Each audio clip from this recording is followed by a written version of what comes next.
हरि बोल, हरि बोल, हरि बोल, हरि हरि बोल, हरि बोल, हरि बोल, हरि हरि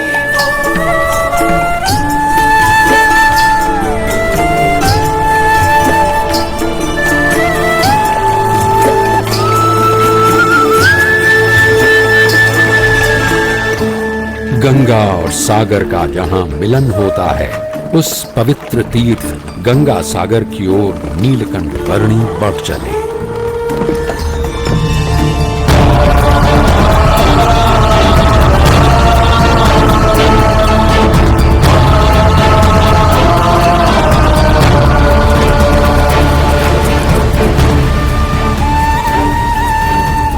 नीलकंठ वर्णी सागर द्वीप में स्थित सुंदर वन में कपिल मुनि के आश्रम में आए।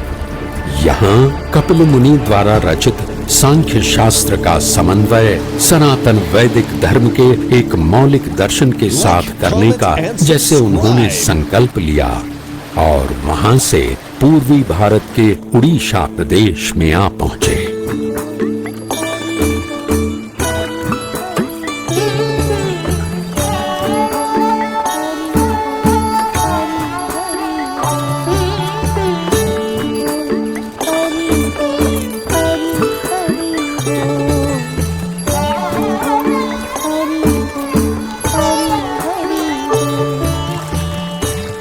इस उड़ीसा प्रदेश के एक छोटे से गांव में मानो कोई नीलकंठ वर्णी की प्रतीक्षा में था।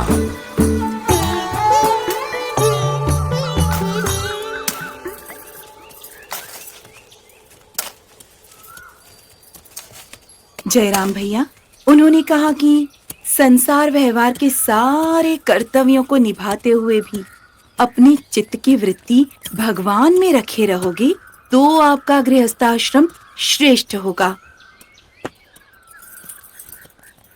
यानी कि परिवार के सभी लोगों के साथ प्रेम भाव से रहो, अपनी हर कौटुंबिक और सामाजिक जिम्मेवारी को निष्ठापूर्वक निभाओ, परंतु उन सब की मोह माया में लिप्त ना रहते हुए केवल भगवान में ही आसक्ति रखो। ये सब बातें तुम्हें किसने सिखाई? बाल योगी नील। परंतु उन सब की मोह माया में लिप्त ना रहते हुए केवल भगवान में ही आसक्ति रखो। ये सब बातें तुम्हें किसने सिखाई? बाल योगी नीलकंठ वर्णी ने पिताजी।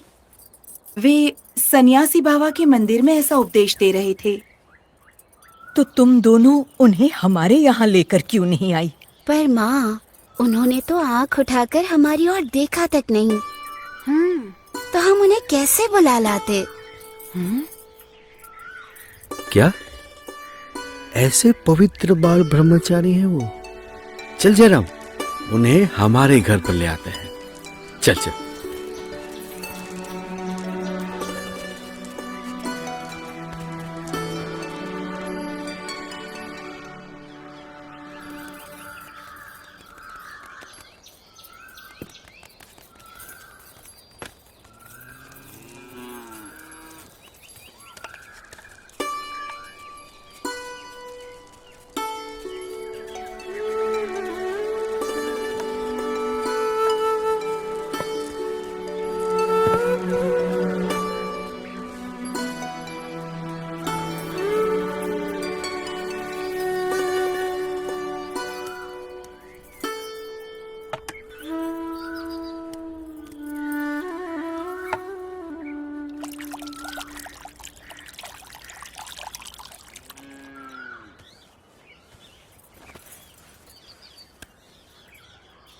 ये कमल ककड़ी लीजिए, ताजी हैं।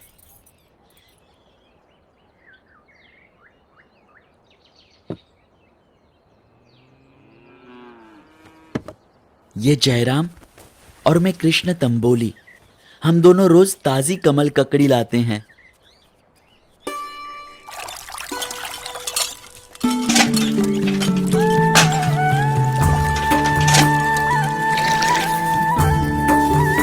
दैनिक दिनचर्या में व्यस्त रहते हुए भी प्रभु भक्ति में लीन रहा जा सकता है और ऐसे निरंतर भक्ति करने से बुद्धि शुद्ध होती है। कलौ कीर्तनात्। कली युग में भजन भक्ति से भगवान का सानिध्य मिलता है। हरि हरि बोल, हरि बोल, हरि हरि बोल, हरि बोल, हरि बोल, हरि हरि बोल।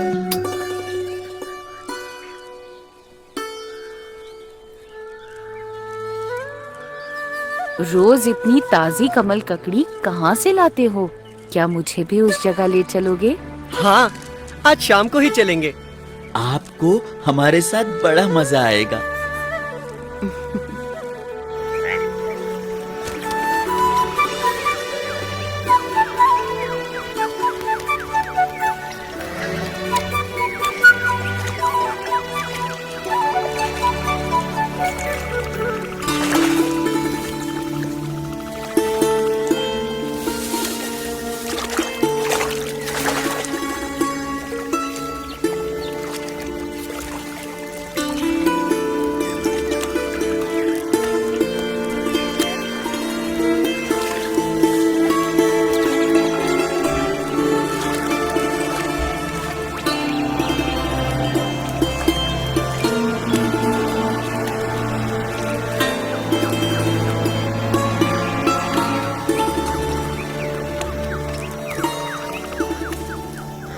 चलो नौका विहार करके उस किनारे तक जाकर वापस आ जाते हैं।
इस समय इस डरावने वन में जाना उचित नहीं होगा। हाँ, बहुत डरावनी जगह है। डरो मत, मैं तुम्हारे साथ हूँ। चलो। ठीक है।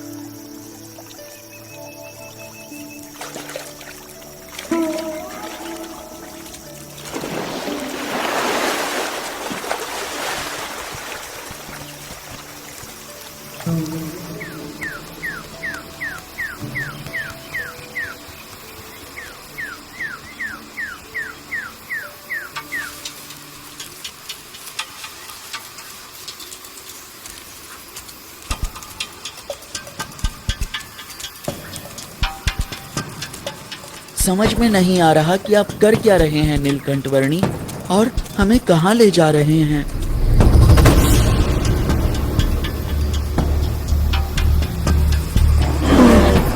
ये तो भालू की आवाज है। हे भगवान। डरो मत, मैं हूँ ना, चलते रहो। नीलकंठ, नीलकंठ वर्णी, ये भालू हमें मार डालेगा। नहीं, कुछ नहीं करेगा। शांत रहो, चिंता मत करो।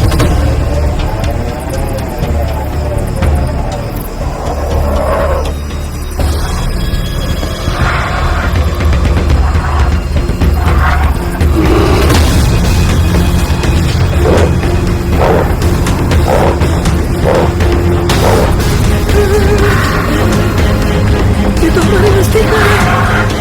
हे भगवान, ये भालू हमें मार डालेगा।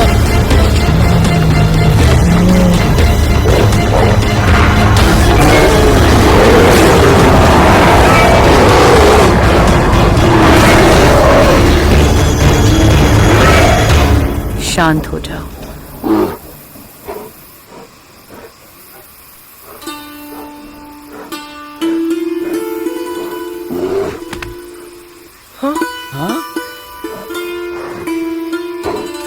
ये कैसे हो सकता है?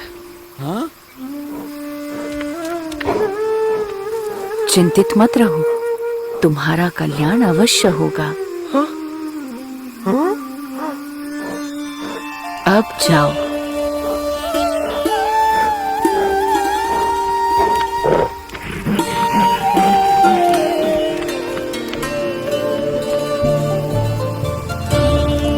चलो, हो गया।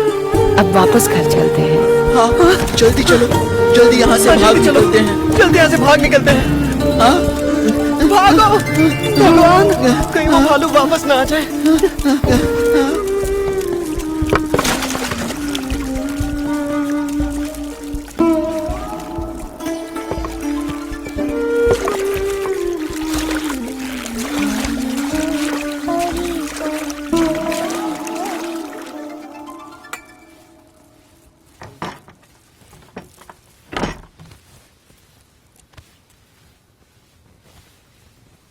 अच्छा, तो आपको पता था कि वो भालू वहां था?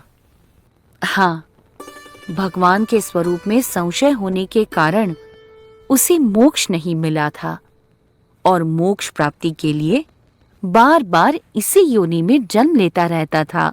तो अब भालू का देह त्याग कर उसे मनुष्य जन्म मिलेगा। उसे मेरा योग होगा और उसका आत्यंतिक मोक्ष होगा। अच्छा, तो आप उस भालू का कल्याण करने के लिए यहाँ आए थे? हाँ, सबके कल्याण के लिए ही तो मेरी यात्रा है। तो फिर हमारा भी कल्याण जरूर करना प्रभु, करोगे ना?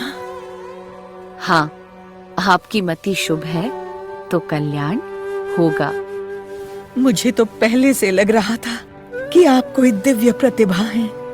प्रणाम। कृपया जयराम को स्वीकार कर आपके साथ रख लीजिए, आपका दास बनाकर। जयराम दास।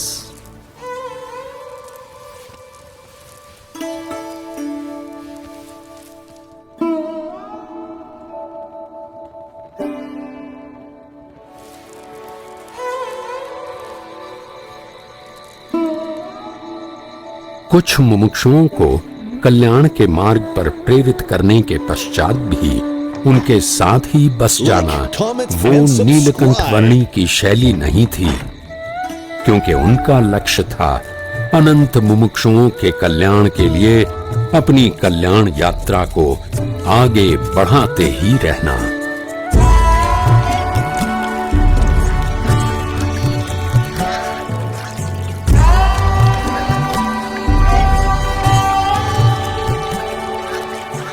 उड़ीसा प्रदेश में नीलकंठ वर्णी अपनी कल्याण यात्रा को आगे बढ़ाते रहे।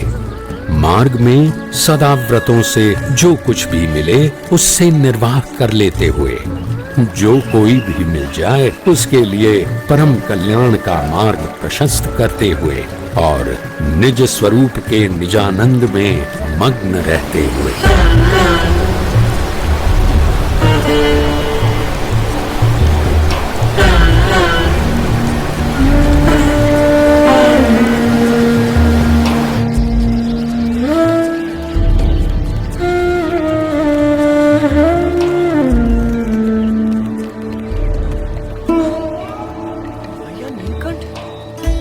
भैया नीलकंठ! भैया नीलकंठ!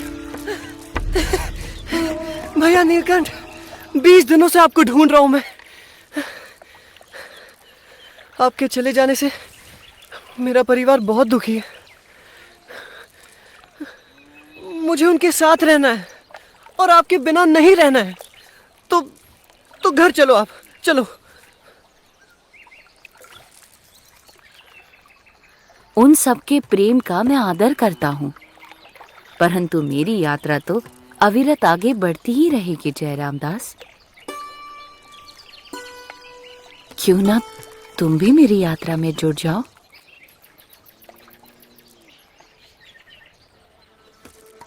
जयराम दास, मैं जानता हूं कि तुम पूर्व के मुमुक्षु जीव हो, इसीलिए कह रहा हूं कि संसार के नाशवंत और माइक संबंधों को छोड़ दो और उसे पकड़ लो जो माया से परे है। हाँ मेरे साथ चलो, चलो जगन्नाथपुरी चलते हैं। जी, आप सही कह रहे हैं, चलो।